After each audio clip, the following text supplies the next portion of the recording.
Okay mga ka-Righteous One, welcome back to my YouTube channel. So update lang tayo dito sa Pagsinag East. Okay, so ito yung mga bahay dito sa Pagsinag East. Yan. So maganda din yung mga bahay dito. Okay, so may sapa na pala dito. So ito yung construction nila. Ayan, ito yung mga bahay. So up and down din yung bahay. Yung design nila maganda din kasi star eh. Tatay Dan.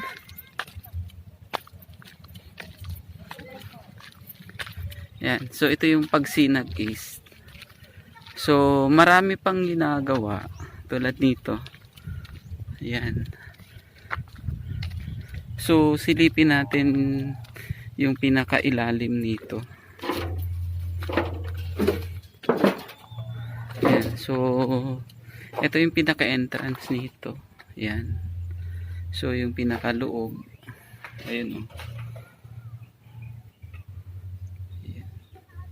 So up and down din yung bahay. So ito yung bago pa lang ginagawa. So under construction. Maganda dito kasi tignan mo naman yung view. Ayan. Kaso sulok na to Medyo sulok na to.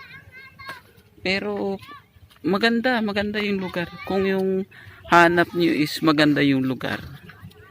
Yun, pwede dito. So ito natin ulit yung under construction nila. Ayan. Ayun So pagpasok, okay, so CR agad. Ito yung dito yung pinaka CR nila Tapos ito, tingin ko kwarto siguro to.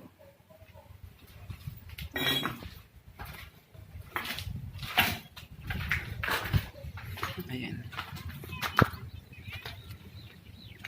So yun.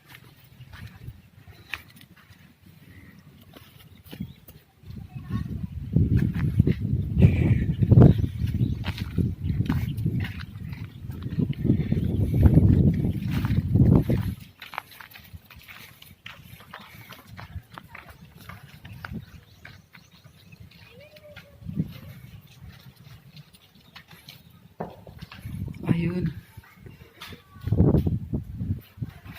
So pagpasok sa pintuan, ganun din para siyang ayun So hagdanan na kaagad paakyat. Tapos ito yung CR. Ito yung lababo. Okay, so mayroon pa tong baka washing area to, labahan.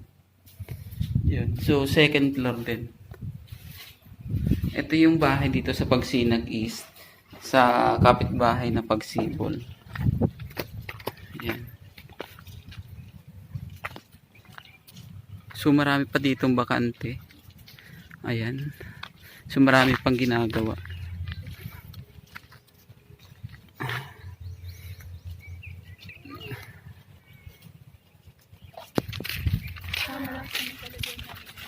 Astig yan yung design star.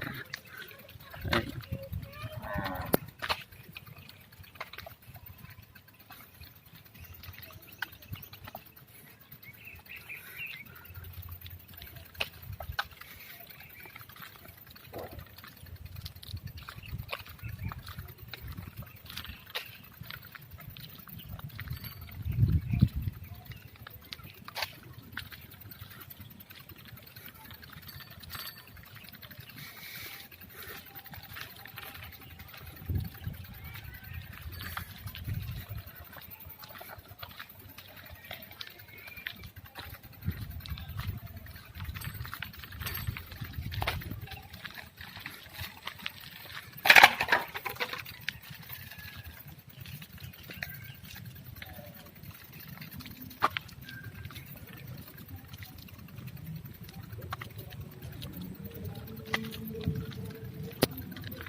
Wala mo po.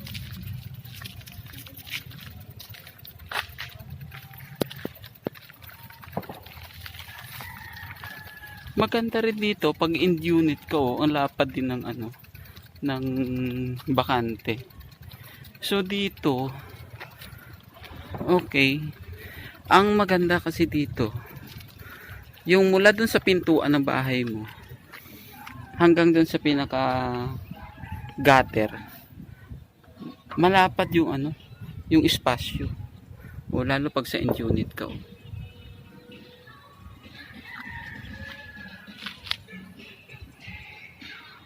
Sige na. Ilayo mo na.